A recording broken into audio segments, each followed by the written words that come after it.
Choice is to be made. And we're going for either a paladin or a wizard. So we're not going to read all the subclasses.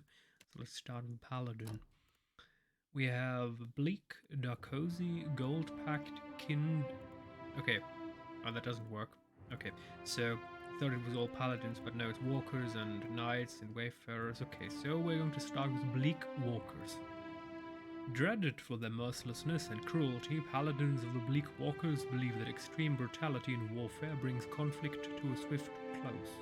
To maintain their reputation for unrelenting savagery, the Bleak Walkers never give quarter and never abandon the field, even if their employers command them to. Yeah, we're not going to become that one. We're law and order guy. Or guy, yes, do this. Girl.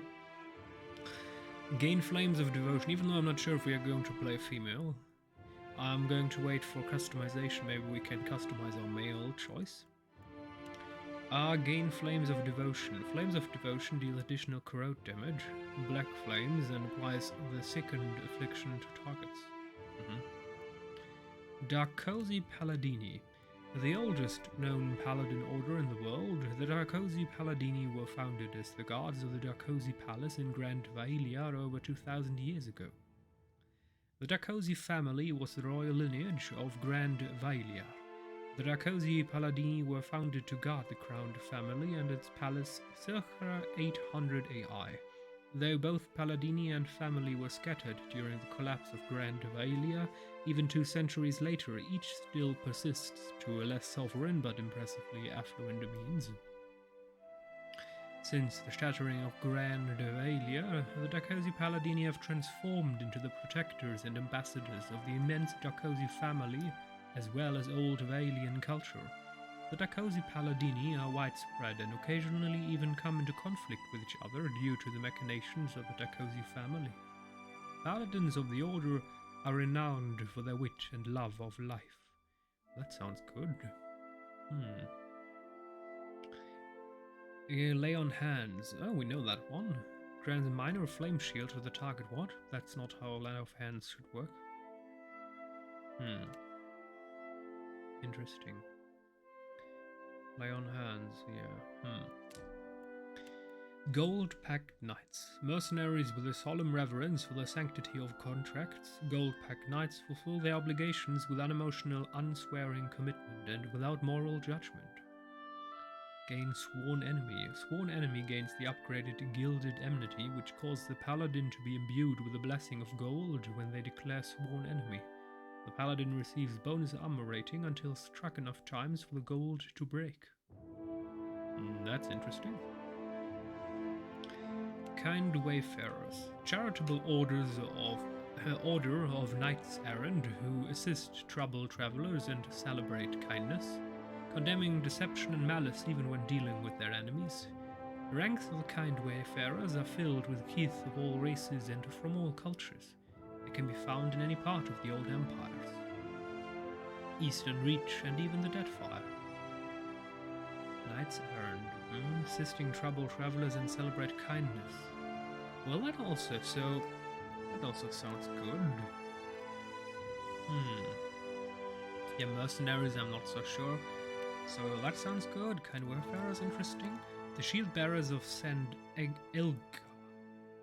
A paladin order of Aediran warriors who emphasize honesty and diplomacy over cruelty and aggression. That could work, honesty and diplomacy. I mean, we chose this law and order thing. We're not pure emotions, but rather light with all of that. So that could work out. The Shield Bearers were founded in honor of an elven noble who helped unite the Aedir and cool clean kingdoms after a long war. Lay on Hands prevents death when cast on other allies. That sounds more like Lay on Hands. Yeah, Flames of Devotion heals nearby allies. That's also not bad. Well, equip the shield +1 engagement. The Steel Garrote. Whoa. Is a feared paladin order dedicated to Boudica.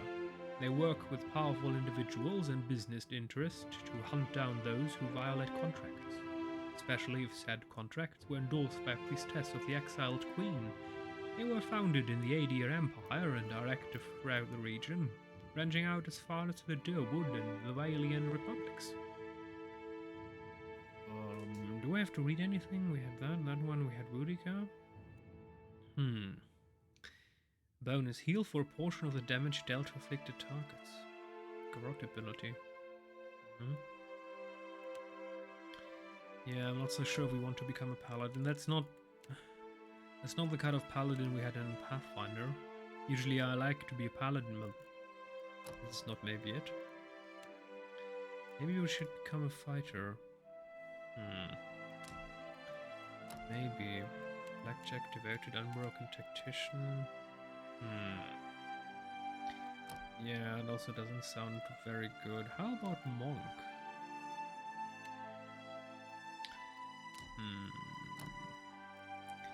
Hellwalker, Nalpatha, Shattered Pillar, Forbidden Fist. Yeah, that doesn't convince me.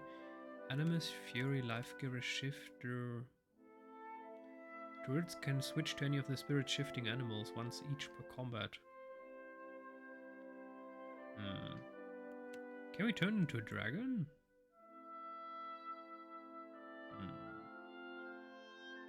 Apparently not. So that's not interesting.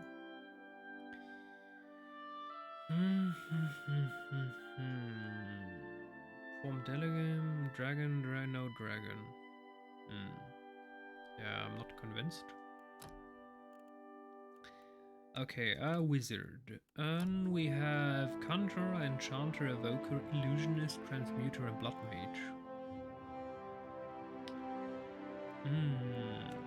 Oh, we could also have no subclass. Interesting. Conjurer, summon weapons and physical objects. Unable to cast evocation or illusion. Okay, that's problematic. That's where we can choose no specialization at all. Penalty, Enchanter. Dazzles or confuses foes, unable to cast illusion or transmutation. No, that's not good. Evoker, destructive energy magic. Double cast. Chance to lose access to no trump. Increase recovery. Okay. I'm not sure if I want that. Illusionist. Yeah, so maybe this mage is not the way I want. Yeah, we're not going to choose mage class. I changed my mind. Even though that sounds interesting. Devoted to the belief that blood fuels the power of the soul, blood mages walk a painful and self-destructive path to arcane mastery. Though reputable animancers have discredited their beliefs, those few that have witnessed blood magic cannot deny that great tutors. Self-harm can indeed preface unbelievable, often terrible magical events. A blood sacrifice. Ooh.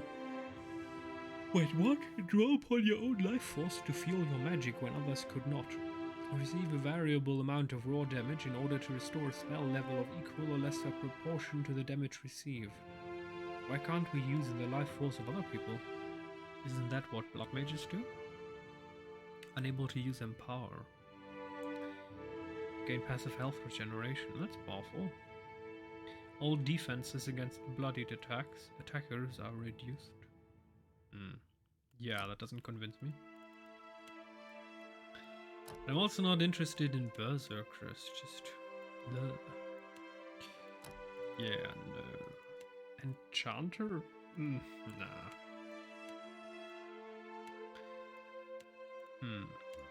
Ranger... They do have animal companions, right? I mean, that does sound interesting, but that's not really main character stuff. That's more like a side character. Fighter... I would love to see, does this game have gear? Cool looking gear? Is it worth it? Black jacket. Fighters of the Black Jacket Academies pride themselves on being skilled with a variety of weapons. Though the original school was founded in the Durwood, many sister academies have sprung up across the Eastern Reach and old empires. Former students of the Black Jacket often wear black brigandine as a sign of fellowship. Start with an additional weapon set and weapon proficiency. Reduced recovery time penalty when switching weapon. Oh, penalty. Constant recovery is less effective. Ooh. Devotee single weapon proficiency. Unbroken are glaciers of the battlefield, slow moving, almost indestructible, and dangerous to circumvent. Often underestimated for their lack of mobility, the Unbroken have laid low countless foolhardy opponents on the battlefield.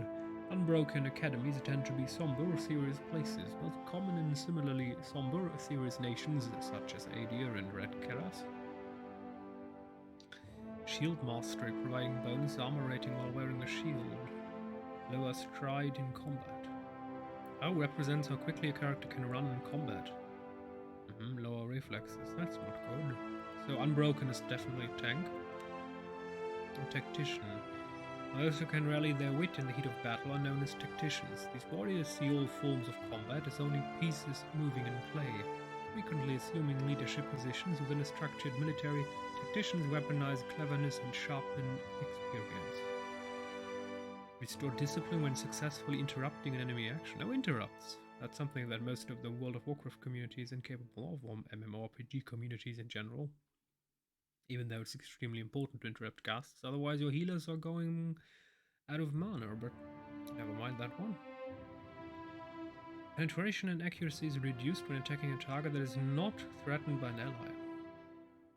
Tactical dilemma. While flanked, become shaken and confused. Well, if you managed to flank a tactician, it wasn't a very good tactician now, was it? Monk.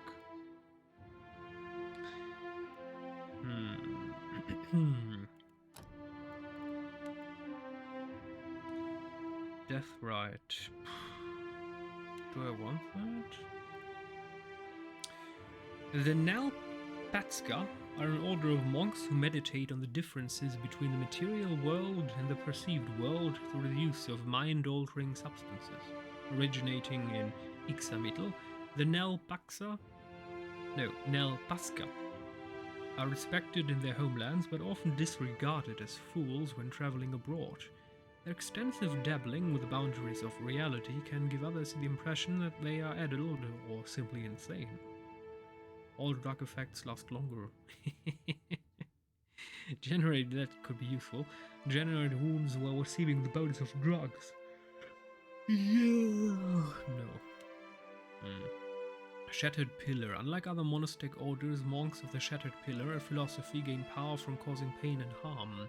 While not inherently sadistic, the order does attract many practitioners who delight into the suffering of others. Gain wounds by melee weapon damage inflicted. Does not count abilities. Cannot gain wounds from damage received. The required threshold to gain wounds is increased. Max wound limit is decreased. So that's very technical. I'm not sure if I want that as main character. Followers of cryptic teachings rooted in a dark past, these monks are among the few granted or cursed with knowledge of forbidden technique. It's interesting, so monks in this universe, the Pillars of Eternity, that's a bit problematic. Hellwalker, darkness, pain, wounds. Usually monks are beings that seek transcendence, that have an inner balance, and they only fight out of necessity, but the way they approach this whole topic of religious monkhood, it's just interesting. It differs from usual concepts. Followers of cryptic teachings rooted in a dark past, these monks are among the few granted or cursed with knowledge of forbidden techniques. Yeah, I read that already. Their martial prowess was said to corrupt the very soul of the wielder. Believing that great and terrible events justify their use, these monks travel Aeora, weighing the balance between the purity of their soul and the necessity of conflict. Yeah, no thank you, not interested.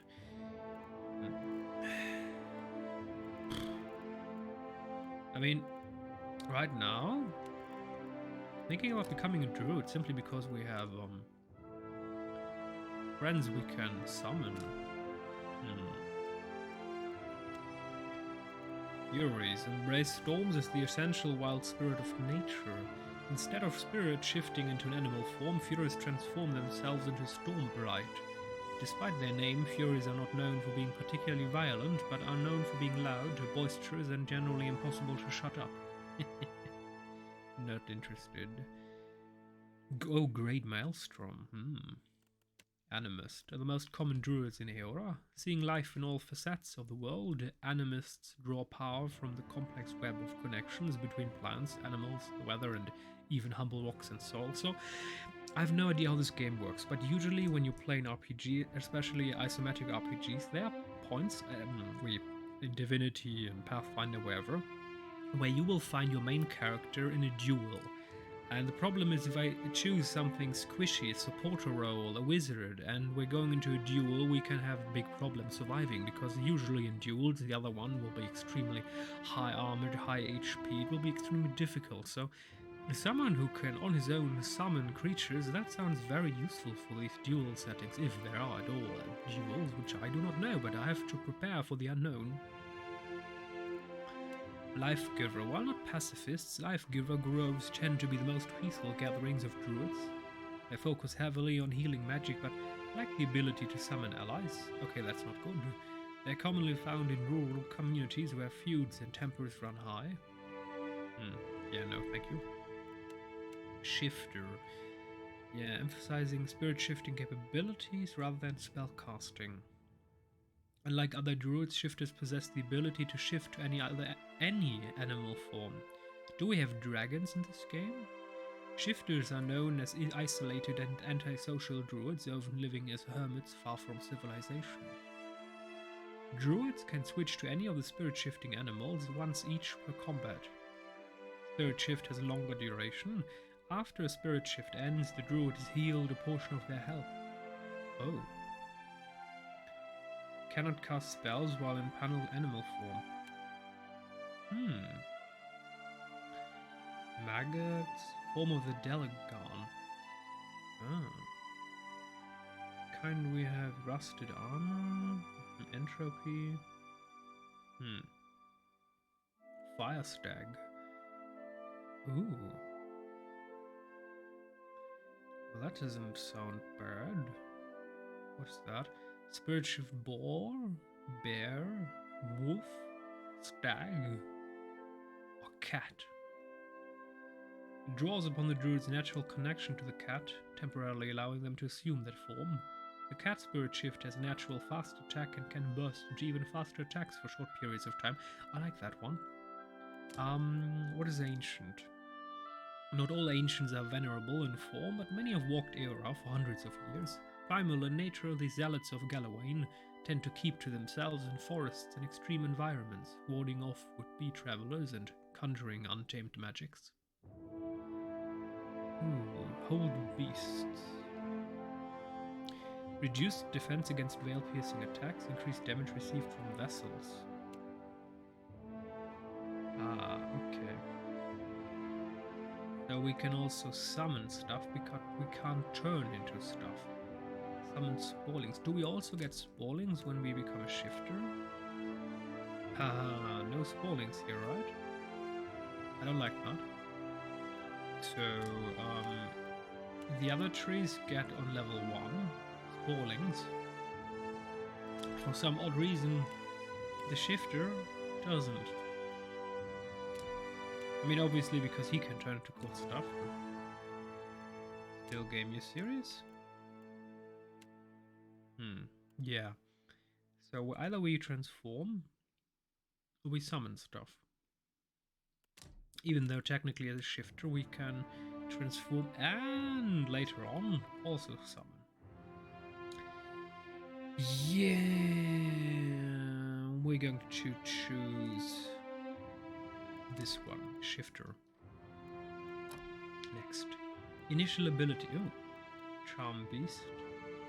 The druid utilizes their innate connection with the natural world to charm any animal. Oh, that's not bad. Brief fit inspiration effect. Cast time, recovery, range, loud noise. Interesting. So there is some sort of noise mechanic. Friendly AoE. Fit. Constitution, inspiration. Summon a flurry of thin bolts of lightning, zapping enemies in the area of effect for shock damage. So obviously I don't know how this game will start, but last game Pathfinder nearly killed us in the first 5 minutes with a spider. So I'm not going for any of this. I want damage. Calls down a shaft of intense sunlight, burning and potentially blinding those caught in the area of effect. Cast time 3 seconds and also 3 seconds. Range the same. Recovery time. Area of effect. Oh. Area of effect 2.5. Ah, Sunbeam is 4. No, area of effect 1.5. Ah. Okay, so Dancing Bolt has a bigger area. 12 to 20, 11 to 22, but it has blinding. Talon's Reach. Conjures a giant taloned claw under the target, causing slash damage to all the area of effect. Oh, 23 to 37, that's a lot. But also 4.5 cast time, so a lot or longer cast time. Tanglefoot. Rapidly grows a patch of twisted vines that surround and entangle anyone unlucky enough to get caught inside. Characters who set foot inside the area of effect become hobbled. Touch of Rot. Caster's hand emanate decay, causing immediate corrosive damage and then more time damage over time to any in the area of effect. 14 to 20, but 9 corrode damage per 3 seconds for 20. Oh, that's good. More damage in the area of effect. So this is limited. That's quite important. So, is this some sort of debuff that the enemy will have even after he exits the area of effect, or will this damage per second only apply in the area of effect? That's very important to know, since if this applies as a debuff, as a tick, that means 14 to 20 plus 9 every 3 seconds for 20 seconds. So 6 ticks, 18 seconds. 6 ticks, 9, 6, 9. How much is that? 6 times 9. Yes. If you don't immediately know, go back to school, thank you.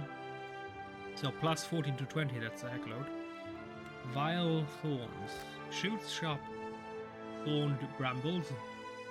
Well, shoots sharp thorned brambles at nearby enemies, causing pierce damage and potentially sickening anyone in the area of effect. Causes an icy wind of incredible power to arise, pushing back all in the area of effect and inflicting freeze damage. So we're going with Thunderbolt, Dancing Bolts. Noise, loud, everything's loud, yes. Points left. Might. Contributes to damage, healing effectiveness and the fortitude defense. It represents a character's physical and spiritual strength, brute force, as well as their ability to channel powerful magic. Okay, 5-10, okay, so from weak to average to strong to fantastically powerful. Recommended for Druid, all in capital letters, I understand. Might, 11, plus 3 damage and healing, plus 2 fortitude. Okay, so might, damage and healing, constitution, health, fortitude, defense, health and stamina. Frail, average, healthy, indestructible. Dexterity affects the character's action speed with all attacks, spells and abilities and contributes to the reflex defense. It represents a combination of hand-eye coordination, swiftness and overall grace. Clumsy, average, agile, incredibly graceful. Perception contributes to accuracy and the reflex defense. Perception represents a character's senses as well as their instinctive ability to pick up on details, such as detecting traps or hidden objects. Oblivious, average, observant, eagle eye. Intellect are highly recommended. Intellect contributes to the will, defense, and influences durations and area of effect for all abilities. It represents a character's logic, reasoning, and deduction capabilities. Dim. A lot of dim people around. And average ones. Not so much quick-witted and very few brilliant ones. And resolve, contributing towards reducing hostile effect durations as well as improving will and deflection to defenses. It reflects a character's internal drive, determination, and fearlessness. So we're going with one of each, and then might, and a lot of intellect.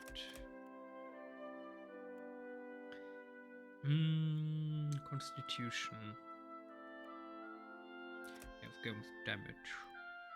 Perfect. Where are you from?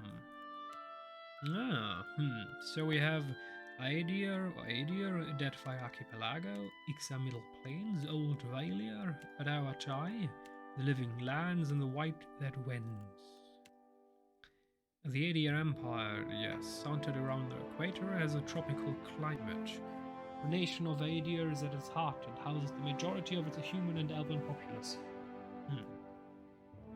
The loss of Red Kiras and the Dealwood. Resolve +1. Deadfire Archipelago. Yeah, we read that already.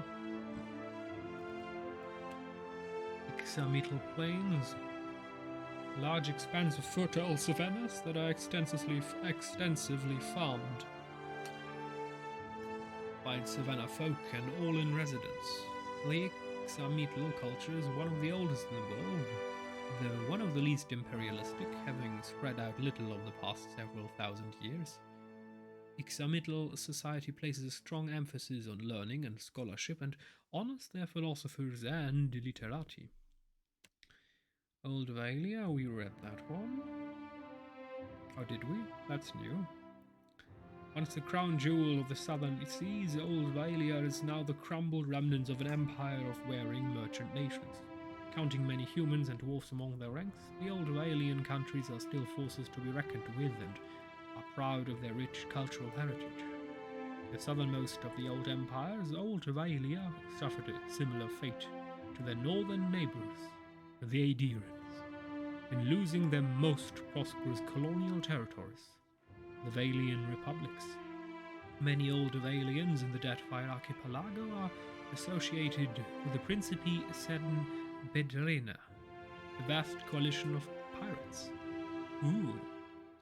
Responding to the collapse of Grand Valia, 2720 to 2760 AI, 40 years, noble families packed up their households and sailed abroad, seeking opportunities away from the shadow of their homeland. Over time, their old world traditions evolved into a new identity, as the Principi Sen Pedrena, the princes without a homeland. Princeps. You might know that word. A loosely connected and regulated organization of pirates. Adawachai, Naval Kingdom, Coastal Aomar, ruled by Rangui Nui. Most prosperous of the old empires. Yes, aggressively expanding currently. The Living Lands is the mountainous region of a large northern island renowned for its diversity of plant. I would like to have a map here showing me the world and where all of this is. A large northern island renowned for its diversity of plant and animal life. Its weather is unpredictable and its ecosystems vary dramatically from valley to valley. The Living Lands are home to an assortment of races in a variety of colonial and independent settlements. The White That Wends, we read that already. So, where do we come from?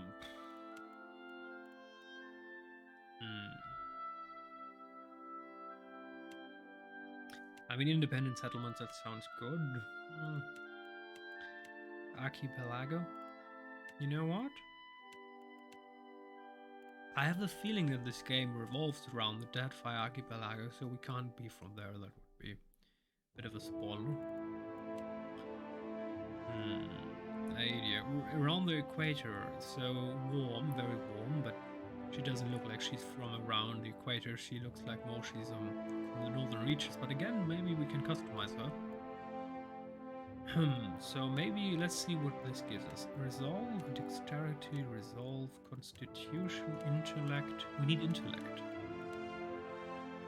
Old Valia wants the crown jewel. Okay. Best coalition of pirates, whatever. We are from Old Valia. What was your job? Game. Why are you ridiculously complex? Aristocrat.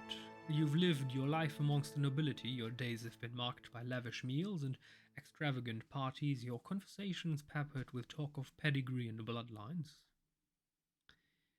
Persuasion, bluff, diplomacy. Artist. You've always felt driven to express yourself creatively. The structure and rigid control of other pursuits has never satisfied in the same way. Colonist. You were a part of a group that founded a fledgling colony in a distant land. Dissident. You've made a name for yourself as a troublemaker. Disrespect for authority and a lack of care regarding the rules are recurring themes in your life. You know what? We're going to continue this in the next episode.